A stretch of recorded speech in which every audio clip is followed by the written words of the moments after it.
All right. Welcome to today's broadcast. This is Dan Letha for installment number 4 of the Tim Hawkins Caricature. And I'm interested to see how things turn out today in a number of ways. One is that I advertised this webcast live stream a bit earlier in the day, so I gave gave you heads up. So I'm intrigued to see how many people show up versus just spur of the moment type of thing. And let's see, I've got less to work with today. I'm foregoing the second camera view of my hand today, so make things a little simpler. I'm not sure that the camera was all that successful yesterday, so I'll have to make sure I get that right before I do it again. And then I'm interested to see how today's caricature is going to end up turning out. That one's been a little bit of a journey, so let's see. What we're going to do here is, there we go. My eye's doing a little better for those of you that might be wondering about it. The red area is shrinking, so that's good. I burst the blood vessel in it a few days ago, so that's been interesting.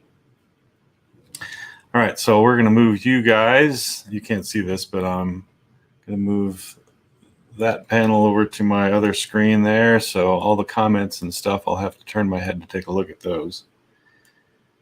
But here's the caricature as it is right now. And the inking, I think, is mostly done. Although there's a couple subtle little things that I'm going to change on it before we get to the color. And I think part of his expression that I'm not catching fully is due to the fact that his eyes are a little more like closed over his iris. And I'm not getting that. Let's see, I'm gonna erase my eraser. Now I'm trusting in my audience of one so far, that if there's something not quite right with the microphone or something else, that I've checked out as much as I can on my side of things. So if things aren't quite right for you guys, let me know. Right now it's just me and Shadow here at the house. And my ladies are actually visiting the Ark Encounter today. We have a friend staying with us, a friend of our daughter's. And so she wanted to go back to the Ark Encounter, so that's where they are.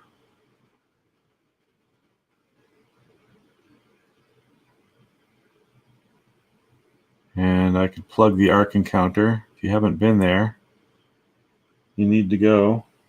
Just making sure that they're not on their way back. They usually have this habit of showing up right as I do a webcast or a live stream. So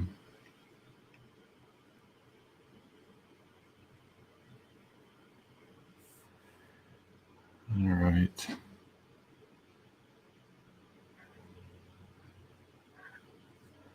So we'll just do a couple touch-ups to the, and then I'll trim a little bit of the, oh, now his eyes aren't lined up at all. That's one thing about doing caricatures, especially live ones, when you don't have the time to fix things, or, well, the ability to. If you put it on paper, you're committed. And if you don't get the ink right, I've had a few times where I've handed off a caricature to someone that the eyes weren't quite lined up right, and that's really embarrassing. All right.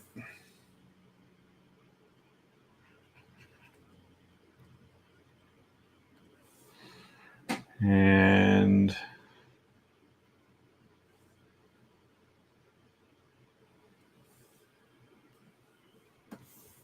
Five o'clock's an interesting time of day to do one of these too. I was kind of scrambling, trying to get some work stuff accomplished or finished anyway. I've got to get back to it after I do this because I didn't quite get there.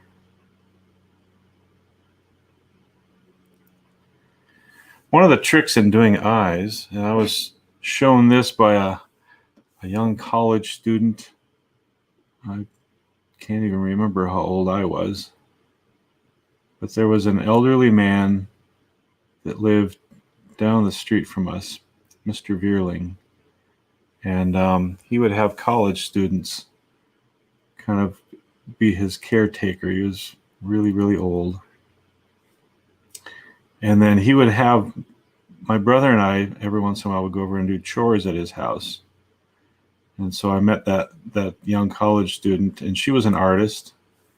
I can't remember her name right now, but I remember once she gave me a little art lesson, and she said, if you want to draw eyes, you always put the shadow underneath the eyelid on the iris. I thought that was a great tip, and I've always remembered her as the one that taught me that. Again, it adds a little life to the eyes, makes them read right. Yeah, that's a little better. It's kind of odd because this eye over here, the one on the left, as you look at it, looks like the pupil is more under the eyelid than the other one.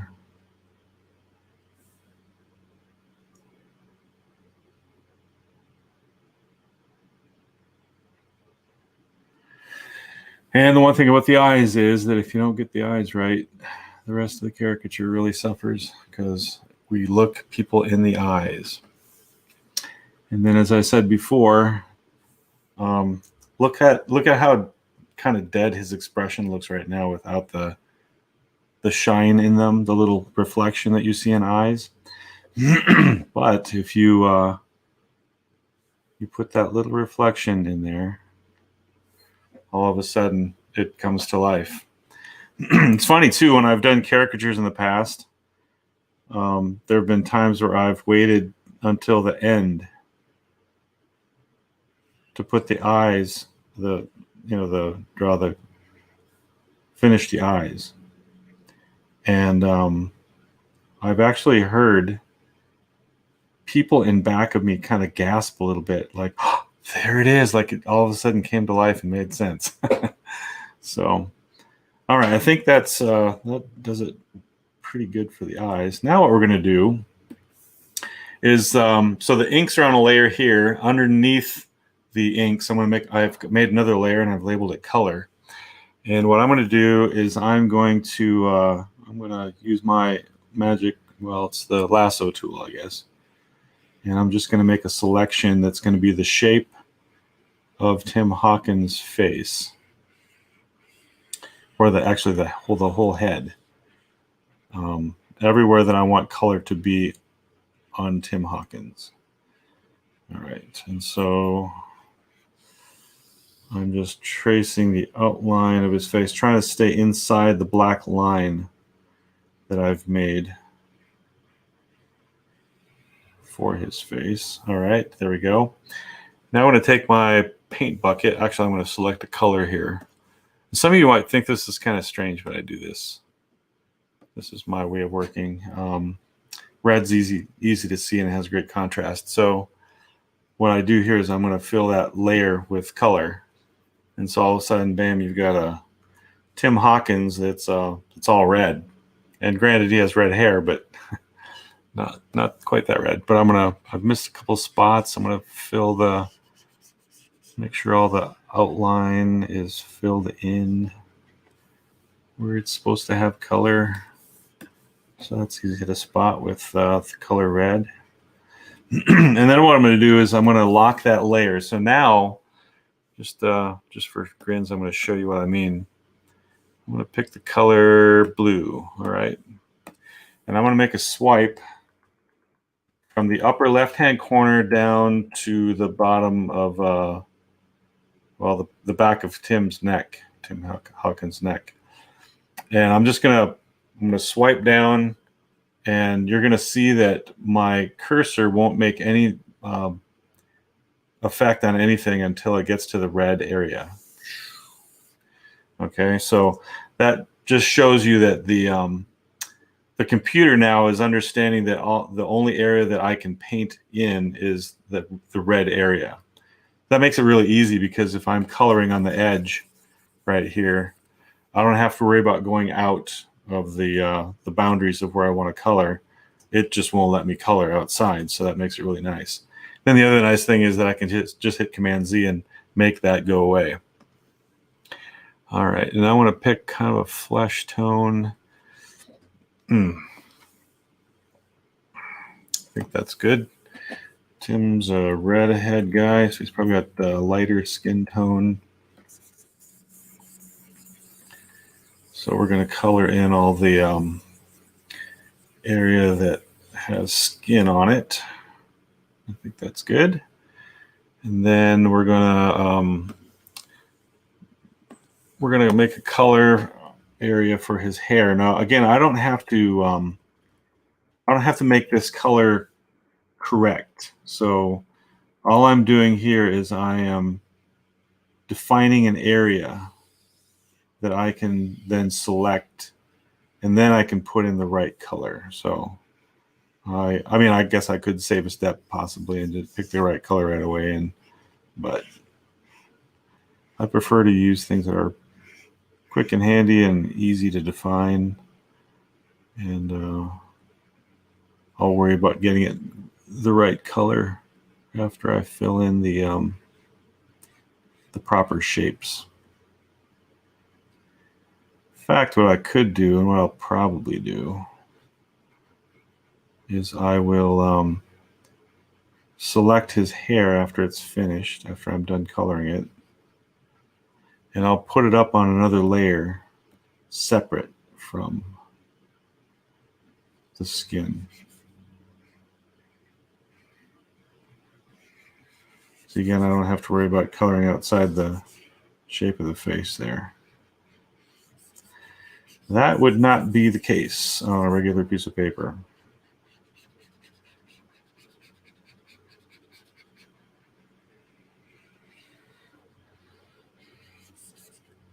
Oop, I colored over the top of his ear. Fix that.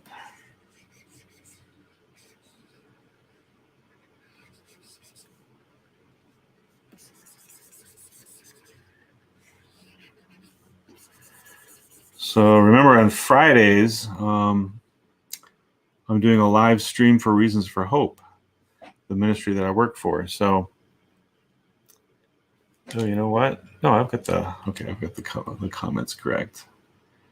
I was trying to make the habit of looking over at the comments, make sure that if someone says something, I'm not ignoring it. Sometimes that's easy to do when you're really tuned in.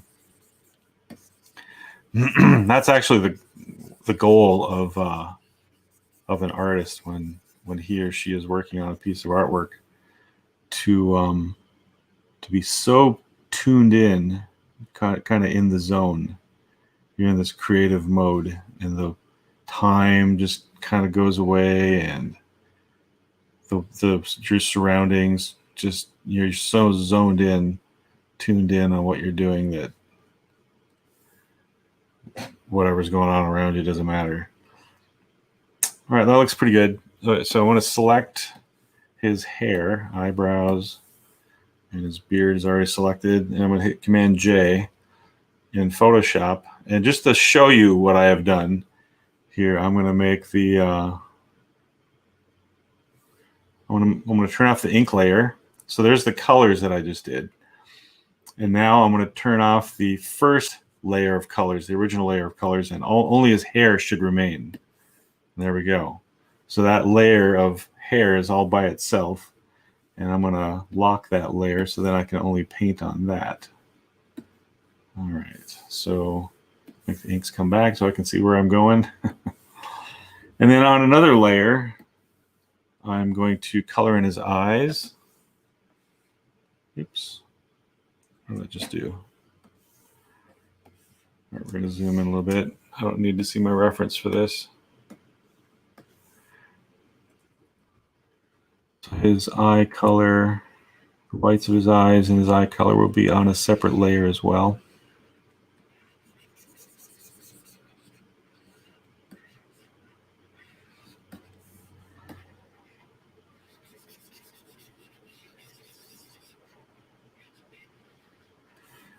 Been trying to do, and I'll put the teeth on the same layer as well. So that's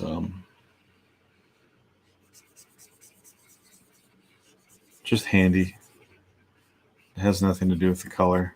The areas aren't touching each other, so that's part of why that works, at least for me. So there we go for that. And then I could put his shirt collar and this stuff in the same layer too, so I might as well.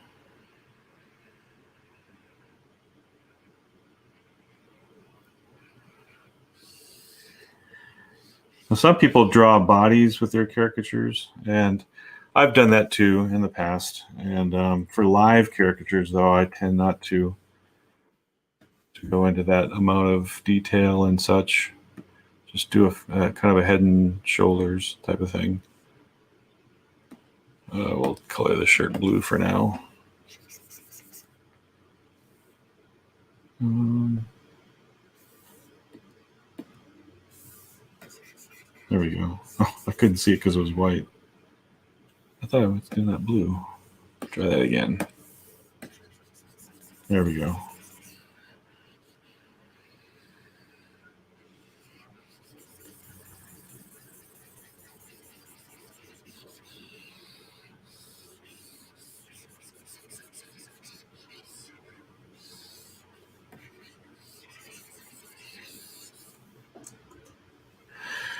All right, still no comments. There was a editorial cartoonist quite a while ago who was doing live drawings on, I mean, he would do his drawings live, which was pretty amazing. He was even doing the concepting and stuff live on his, he had quite the setup in his studio and such. And so I would tune in and watch him live every once in a while. He'd get quite an audience, but it seemed like nobody ever wanted to say anything. And so it's funny, as I watch the replays now, I was gonna watch one of them today. I never got around to it. He would stop and kind of make these please say something. I want you to say something, and he would have the funniest ways of just trying to get around to saying that you guys are really silent and it's bothering me to say something. So I guess I sort of feel a little bit of his pain right now, but no worries. I'll keep chattering away. Oh, that's interesting. Oh, I get it's the color underneath. All right. It's one of the hazards of having 2 layers with color on it. Oops. What am I doing here? Layers are a funny thing to get a hold of in your brain. Now, let's see. Tim's eyes are usually, redheads have sort of greenish eyes. I can't really clearly tell. They look blue, but I'm gonna here, lock that layer. I'm gonna pick, and then we're gonna add maybe just a tinge of green just to get them closer to that side of things. I don't want to be too inaccurate. I could change it later, of course.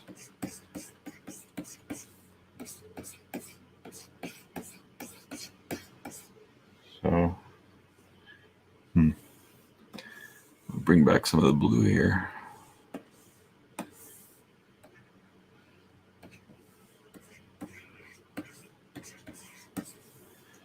There we go. That'll do it for now. All right. Well, the shirt is not going to stay that color. So I might as well try to be somewhat accurate with the reference that I have.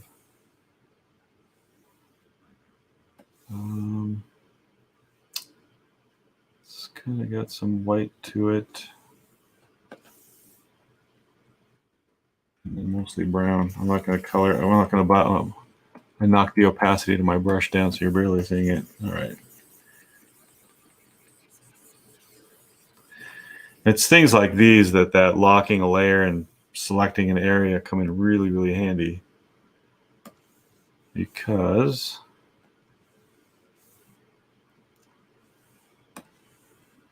I can do stuff like this fairly quickly. All right, so color in that.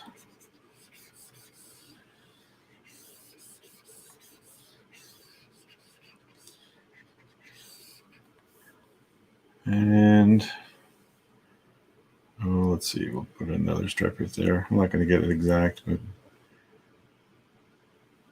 and then there's a stripe right here, stripe right there.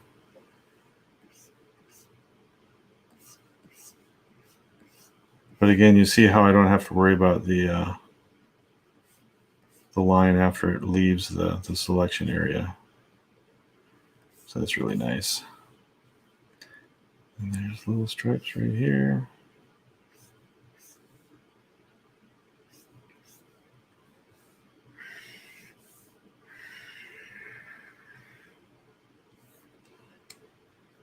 There, that works pretty well.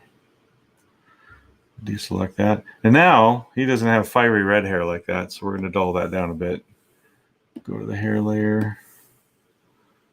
And we'll make it more of a realistic hair. Now he looks like Eric the Red or a Viking or something.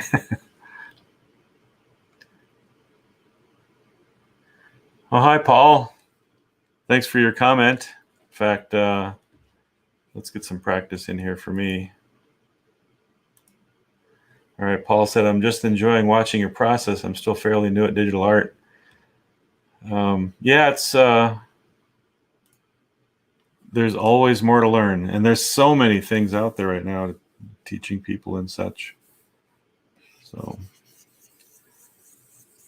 and the other thing about Photoshop and a lot of these programs is that there's no just one way to do it. It's to accomplish whatever your goal is.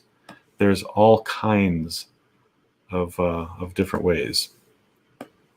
So you'll see one artist do something one way. You'll see another artist do something the same to accomplish the same task, and you'll see them do it in a different way. And so it's fun to learn the different ways, and so that's a little more accurate. Now his eyebrows, you really don't see them that much, but we'll make them a little more stand out-ish than they really actually are. All right. Now you're talking about learning digital art and all that sort of stuff. Well, I'm still learning a lot of that stuff myself. There's other programs that are out there that like there's new ones on the iPad that I really want to learn. So I'm maybe probably doing some of these live videos on my iPad at some point. So watch out for that. I get brave enough. What I'd like to do is do digital caricature sometime. live. And so I'm kind of collecting the equipment to do that sort of thing.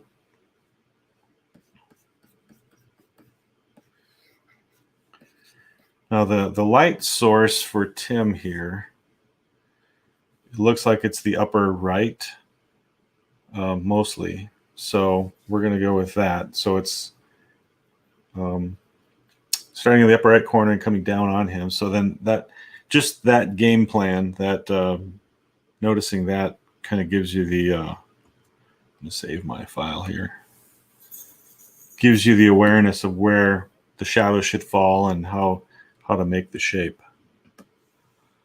or how to render the shapes anyway. And we're not going to render too much here, but bring back the skin color, and then we're going to, let's see, do some shading under. Is it showing up enough? Oh, I know. I was gonna. I kind of switch between my airbrush, which, let me show you that. Where'd my tools go? Or my layers? My layers just disappeared.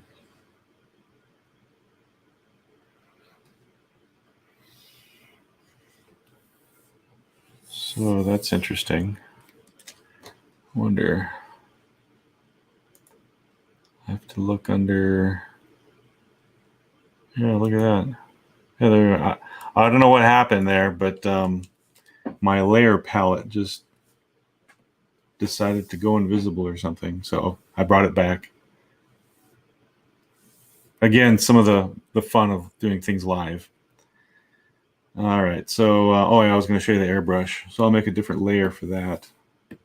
So in Photoshop, you've got all kinds of different brushes, and then there's more that you can make, and I haven't learned how to do that yet, so there's some learning that I have to do. So there's the airbrush, one of my favorite tools. Some people don't like using the airbrush. I do. I love using the airbrush. Then you can switch to a tool that like the one I did my inking with. So there's that one, pressure sensitive, of course. And then there's all kinds of variations on brushes, how they react to pressure. And then there's some of them that have kind of a texture to them. Let's see, something like that. So there's tons and tons of options. And sometimes options kind of cloud the thinking as far as what one should do or shouldn't do. All right, what we're going to do here is I'm going to do some, I'm going to use the airbrush, and I'm going to lighten some of the skin areas, the planes of the face, according to where the light source is. And that's going to help start to bring some dimension to the drawing.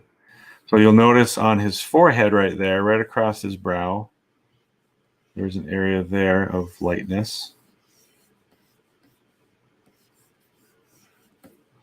And then there's an area right on the upper part of his forehead on that one side. Of course, that's where it's catching light more because his head is round, of course. And so part of it's going to be closer to the light source than others. Just think of how you get sunburned sometimes. Part of your face that's directly in the sun all the time gets really red. And then other parts of your face don't get burned as much because their plane is not as directly pointed at the sun as much. And so you can think about that when you're rendering on something for light. And sometimes the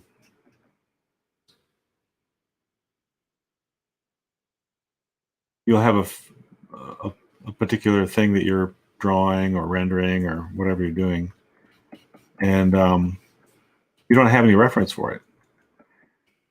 But if you've done this enough, you can kind of figure out where most of those areas are if you've drawn, people or whatever creature you're working on, or a tree, or, you can look at the shapes and go, okay, this is basically a cylinder, and the light source, the sun or whatever, is over here. And so then you can kind of figure those things out. It's kind of a fun little exercise to do.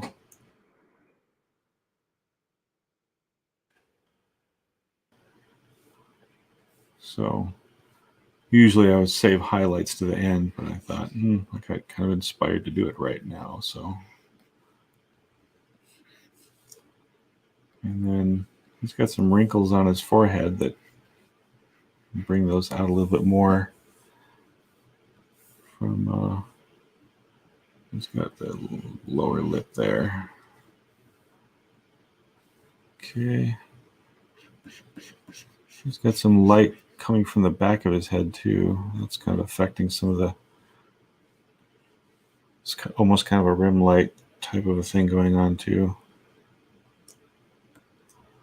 See if we did some lighting on his hair in the back.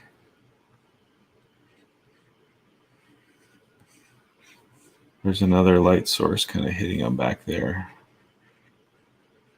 And sometimes photographers will put lights in the back of a subject to give them a rim light, and then that separates them and kind of pops them out from the background.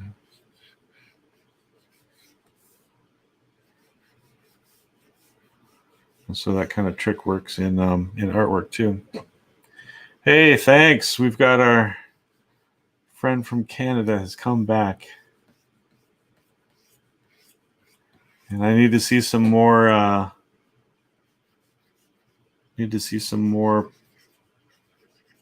videos from my Canada friend. I can lighten up the eyebrows here a little bit more.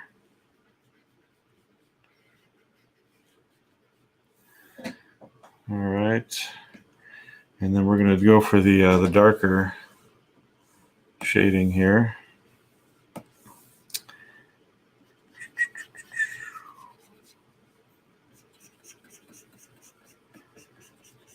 Now the caricature beard looks a bit thicker than the one that's actually on the in the reference. That's okay.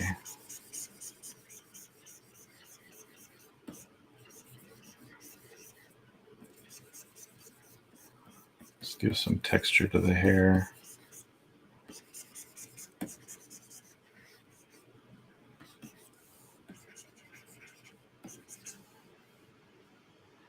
And then he's got a bit of a shadow under his nose. But, I want to undo my my locking there for a little bit. I want to color in this area right here. All right, we'll lock it back up. And I will do a little more shading on the skin. Back to that. Sometimes I jump around. I'm not so methodical. Doing a complete area with, it would help sometimes if I just stick to shading the skin and then going back to doing something else completely. But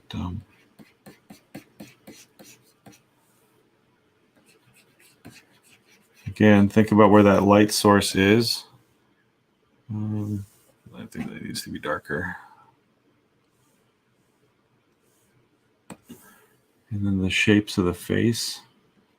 Shapes of the face are really good to get to know. And once you can start rendering according to the planes of the face, the less you need to rely on your reference, because you will know that. Another nice thing about having a Photoshop is that I can, at will, I got my other hand on the keyboard. I'm using key commands. That's a really good tip, by the way, for Photoshop users. Know your key commands. That will save you all kinds of time, and it will help you to be so much more productive.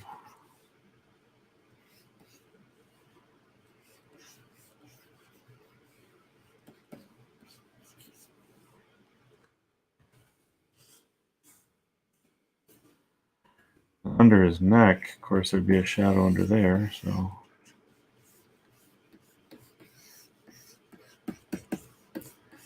do that. And that other side of the head that's not catching as much of that sunlight or whatever that light source is going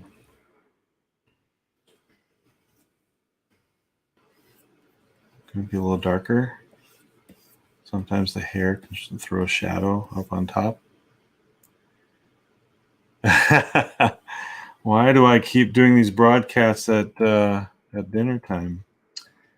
Well, today I wanted to take advantage of the fact that my ladies are not at the house. So I picked 5 o'clock just to, at least 5 o'clock my time, to increase the possibility that they wouldn't be here for this. So, sorry. And then shading in his ear. All the things, all the parts of the face, the head, are shapes. And so the ear has got a shape to it, of course. So those same shading laws of physics apply to the ear as well. So keep thinking about where that light source is, and there's some parts of the ear that are maybe farther away from the light than others. And a big key in doing hair, and I really need to practice what I preach here, because the hair is not a strength for me at any stretch. But the hair is also a shape. Sometimes we forget that just because it's hair. But, oh, you know what? I think they're home. So, well, we're almost done with this anyway. And you know what? Tim's got kind of a tan here, I think. So I'm going to have to lighten things up a little bit.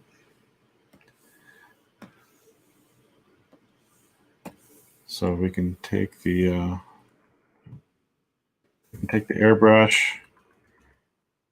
I can enlarge it, and then I can knock back the opacity to about 10%. And I'm going to just kind of go over, yep, they're home.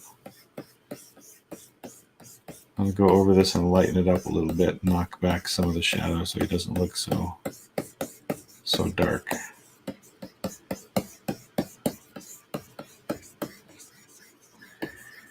I think the one last little piece of detail that I'll put on him, I'm saving this again, is his teeth. His teeth are inside his mouth, and you'll see in the photo, they're not all just white, because the further back they go, the darker they are. So I will, is it still saving? That's what it's, okay. They are home. Shadow is happy. I think Shadow gets bored when I do these things. So we're gonna give some depth to the mouth a little bit. Giving the teeth a little bit of tone to knock them back.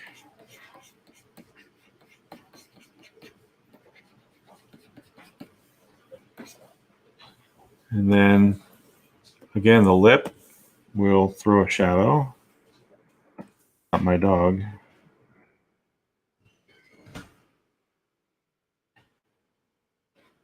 When are his teeth not in his mouth? Yeah, I guess. Teeth are always in the mouth, right? Unless you're old and you put them on the table next to your bed when you're about to fall asleep.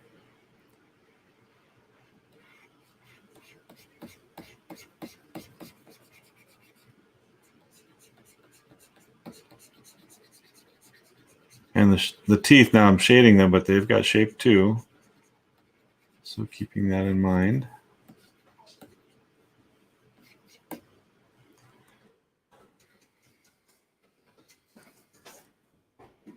There we go. That works pretty well. In fact, if you really want to get some of the detail in there too, the eyes also are spherical, so the part that's away from the light source will also get a little darker.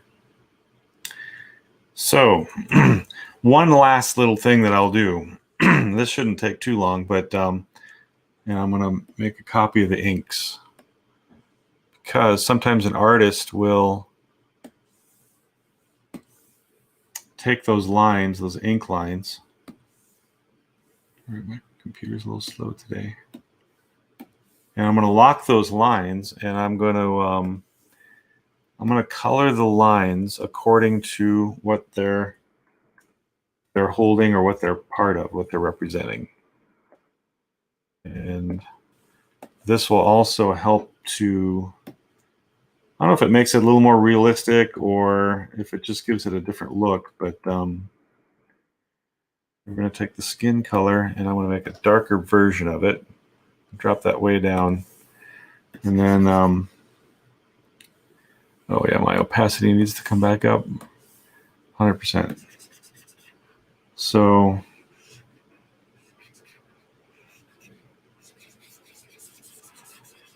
I am softening the black line.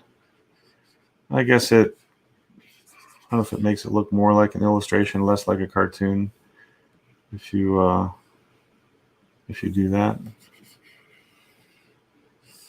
Some artists do that to give it a little more oomph or a little more illustrative quality. So that would be the last thing that I do here. Oh yeah, the ear.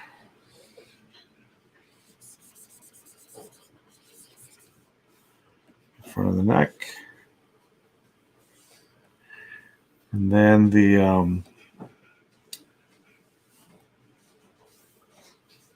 let's see, line right there. Trying to get all the skin lines. And then for the hair, I'm going to do the same thing.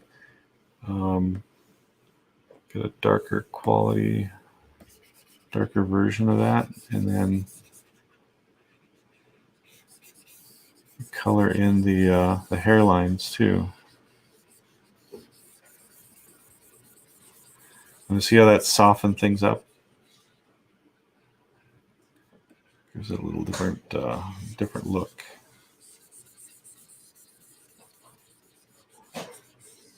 You know, I like black line artwork. Oops.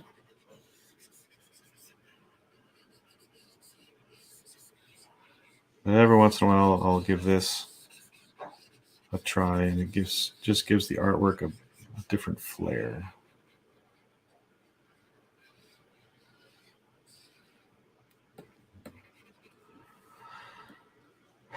We'll go back to the skin color. Oop, I missed the eyebrows.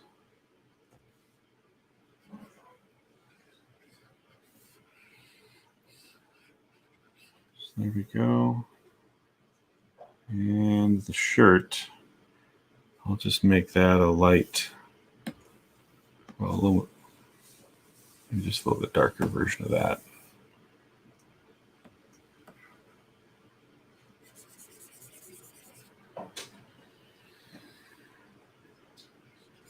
Everything's kind of a brown, red. Red and brown are related colors, sort of in the same family. So the blue really stands out because that's probably the farthest thing away from anything that I've been using. We'll clean up the eyes a little bit.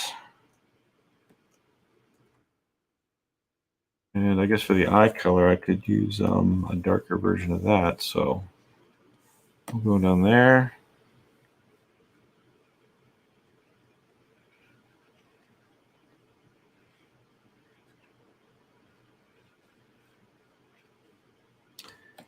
Now the pupil stays black.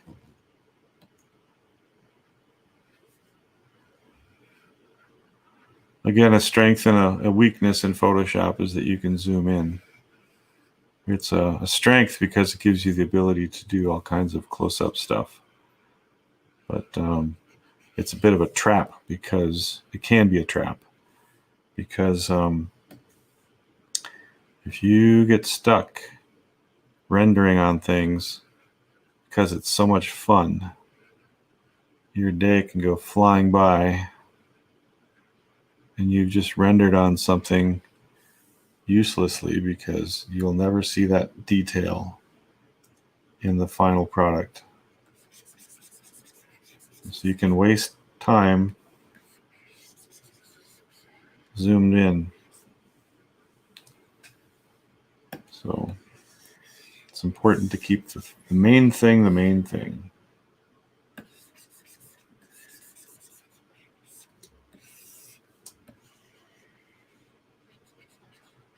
There's always going to be little spots that I miss. So it's, if this was a, for print project for a client or something, I would go around and microscopically, in a way, kind of look at all the little lines and make sure I've got everything. Seems like no matter how careful you are, you'll always miss something. Oops, that's top of the ear. Then the very top of the ear is also needs to be fixed. So there it is. I think that's pretty close to done. And with that, I will. Oh, let's see. We'll pick that color brown, and I'll sign my name. And we'll call this caricature done.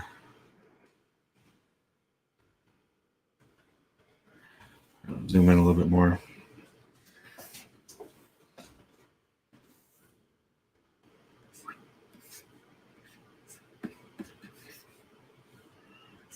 LIETHA 2020. Today is the 14th of October. So 10/14. Will I be giving this to Tim Hawkins? No. I mean, if he sent me a message or something for some odd reason and wanted a copy, I'd be more than happy to give it to him. But this was just for fun, for an exercise for me. So again, it'd be nice. Does anybody out there know Tim Hawkins? But I'm going to try to do some more familiar faces in the future. And so if any of you have any favorite Christian faces in particular, not that I have to stay with Christians necessarily. I might kind of venture outside that realm a little bit here and there. But I would like to do some brothers and sisters in Christ, either living or not living anymore. And kind of have some fun with them, not dishonoring them. We kind of got into that a little bit with my first request, in that a caricature isn't necessarily meant to dishonor somebody. They certainly can be used for that, and I can't say I haven't done it in the past, but my purpose here is not to do that. But you can have some fun with someone without dishonoring them. So thank you for joining me today. And we're on YouTube now, so I would encourage you to please subscribe. If you'd like to see more of these videos on YouTube, you subscribe, then you get the alerts when I produce new things, and you'll get some alerts when I'm planning on doing some more of these things. If I give a promo ahead of time. So thank you for joining me today, this afternoon. Now let's get me back on the main screen here. And I'll see you next time. Have a good day.